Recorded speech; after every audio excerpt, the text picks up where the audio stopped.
Hello everyone, today I'm going to share with you my thoughts on Lioele makeup. And for those of you who haven't seen other reviews on Lioele makeup on YouTube before, Lioele is a drugstore level Korean makeup brand and their products are phenomenal. So I wanted to show you my favorites first. I'm going to start with the lips because I've shown one of the lip glosses in my favorites video before and I received a lot of questions about it. This is the exact gloss I showed. It is the Flower Pink Lioele Blooming Gloss, and these smell like candy. They actually remind me most of YSL's Golden Glosses, and that they have a very fruity scent, but the finish is actually very vinyl. And for those of you who don't know what a vinyl finish is, it's something very shiny but super smooth. So I know there's a lot of lip products that apply very unevenly and they look patchy, especially toward the end of the day, but these Lioele glosses seem to be very water-based, if not gel-based. So it has a really fluid texture, but there is enough color to give your lips some impact, and that's why I love these so much. In fact, I guess I should take off my lip color so that you can see it on my lips right now. I just filmed the YSL Fall 2011 tutorial, which is why I'm wearing this dramatic makeup, but let me take it off so you can see. I'm just going to use a makeup wipe. Now that's done, I'm going to put this on. It has a really nice slanted doe foot applicator. And as you can see, one application alone gives me an ultra glossy lip. I absolutely love it. Plus, it doesn't have a bitter taste. It's actually kind of sweet, just as sweet as it smells. And for those of you who find that off-putting, I'm really sorry, but I love it. Please excuse the messy swatches. I used my left hand, so that's why these are so uneven. This one is the purple with fuchsia glitters. This is the orange with orange glitters.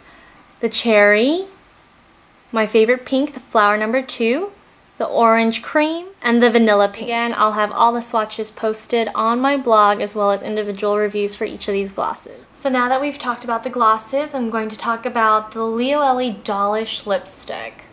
This one is in the number 7 and it's showing up true to color on camera. When I first pulled it out of the box, I didn't think that I would wear such a rosy color, and generally I don't. I like baby pinks or really bright rosy pinks, and this one just kind of falls in the middle, but it's still bright enough that I definitely like to wear it. There's a swatch, and it's a full coverage creamy lipstick that finishes to a matte but not truly matte. It doesn't dry out your lips or dehydrate them in any way. It's a very moisturizing lipstick.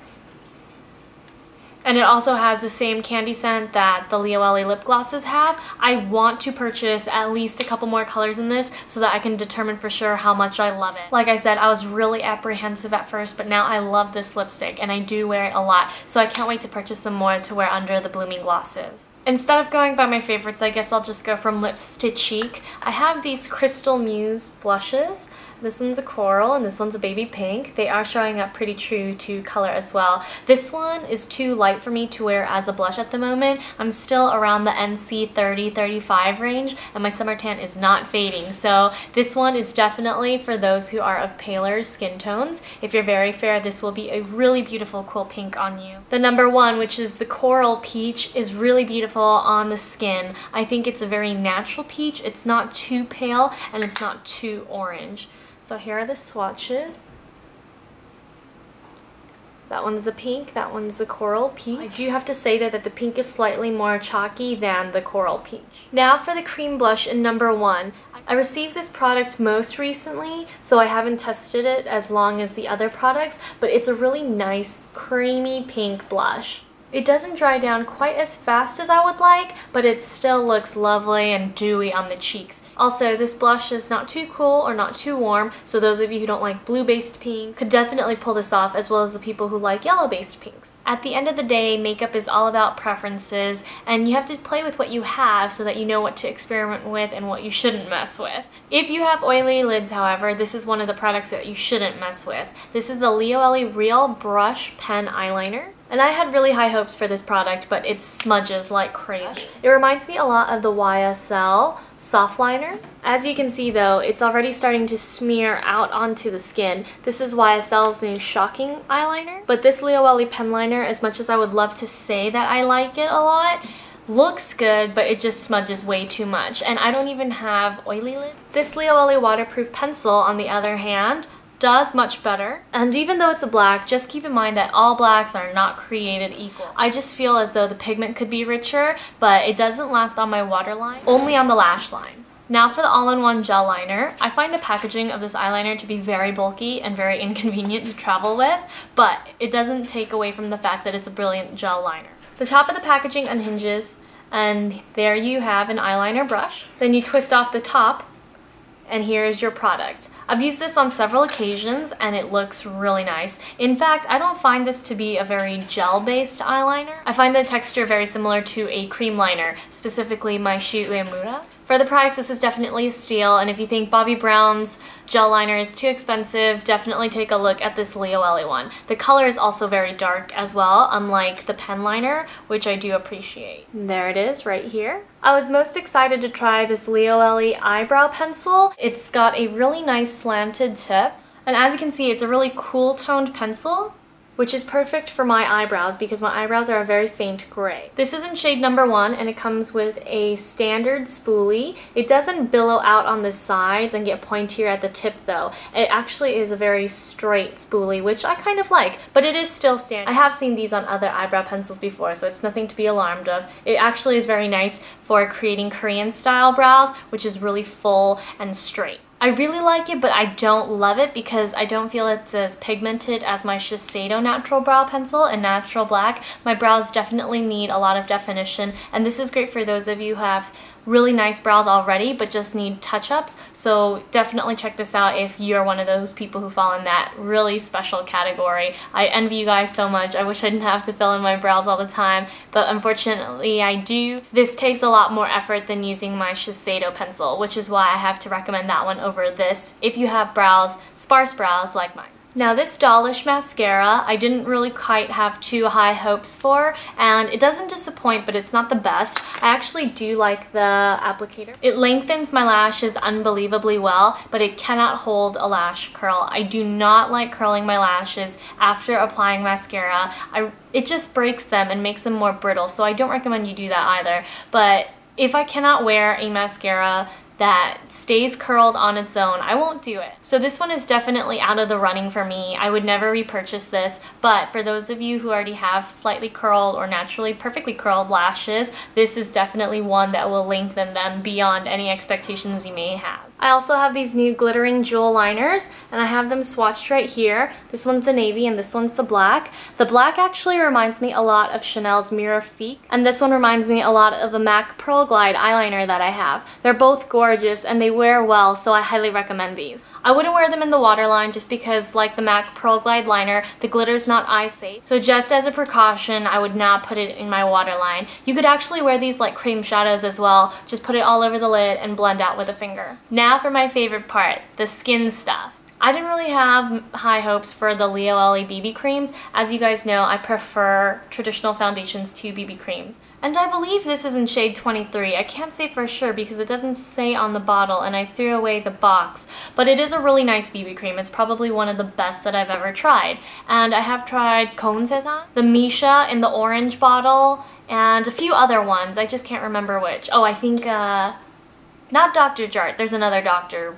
BB cream that I've tried, but I think this one is the best, and my friend Kathy sent me another one by Misha, which is part of their signature collection. It's in a really beautiful butterfly embossed case, so I'm going to try that one as well. But so far, this Lioele Beyond the Solution has done great things for me.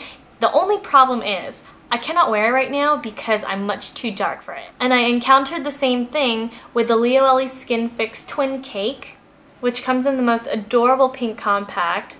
Quite reminiscent of Jill Stewart, right?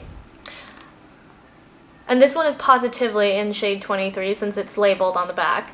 But as much as I love this powder as well, it's way too light on my skin. So maybe in the winter, once I lose my summer tan, I'll be able to use the powder and the BB cream together, but for right now, I'm just much too dark. I think if you're NC 25, try the 23s. But if you're anything darker than NC 25, you're gonna have to wait until you become more fair in the winter, like me, to be able to use these. Here's a swatch of the powder. It's very faint because it blends in really easily, and here is a swatch of the BB cream. If you have oily skin, I did hear that the triple solution might be a better fit for you, but I have combination skin, and the Beyond the Solution BB cream works just fine for me. It hydrates my skin, but it doesn't make me oily. This Twin Cake is great in that it's also very mattifying. At first, because I tried the BB cream and it was a little bit dewy, I figured it would be the same deal with the powder, but the powder is actually very matte and it's sheer, but you can still build up the coverage. So I definitely recommend you try these if you're of the right skin tone. Next is the Lioele Fresh Sunscreen. This has an SPF of 45, and you can put it on your face as well as your body, and it's good for all skin types, and I believe this is true. It's actually a very thick sunscreen, thicker than I would normally wear. I don't feel it's as thick as some of the Shiseido face cream sunscreens, but it is very rich, and it blends in easily if you use your fingers. It's nicer to warm up a thick sunscreen, so you use your hands, which have warmth. It smells really nice. It has a fresh, slightly flowery. It's not anywhere as sweet as the Lioele Blooming Glosses, which some people may find are too cloyingly sweet. If you're looking for an affordable sunscreen, this comes highly recommended by me, and if you want something from a department store that's still relatively affordable, definitely check out the Kiehl's UV Fluid. Another face favorite of mine is the Aroma Waterproof Lip and Eye Remover, and this makes a great lip makeup remover. And for those of you who don't use a lip makeup remover, if you wear a lot of glittery lipsticks and lip glosses like I do, you definitely want a makeup remover that removes all those glitter particles completely, and this one does the trick. It smells nice. It reminds me a lot of the Lancome Duo Phase Bifacil eye makeup remover, but it does just as good of a job for less. Obviously, the Lancome Bifacil is a little more potent, so it's great for taking off waterproof mascara, but the Lioele is much more affordable and it takes off makeup relatively well. So if you don't mind paying for the shipping, this is definitely a good one to try. I was really excited to try the Lioele oil blotting sheets, and this is nice because it doesn't come in one sheet that's pre-cut for you like the Neutrogena papers. This comes in a roll, and you push the container down and rip the paper off. I really liked the idea of the tear-off oil blotting sheet, but it just isn't too effective unless you need an excessive amount of this. Usually I blot with one sheet and it's more than plenty for me, but if you're very oily and you prefer not having to use 2 or 3 of those oil blotters, you can definitely try this one out, and I'm sure it'll come in a lot more handy for you when you can just tear off one large piece. Now for the Lioele Makeup Cleansing Tissues. The texture of these sheets is most similar to the e.l.f. makeup removing wipes, and they're very stretchy, so you can pull them apart, and these have a slight baby powder smell as opposed to the e.l.f. ones, which have a fresh scent.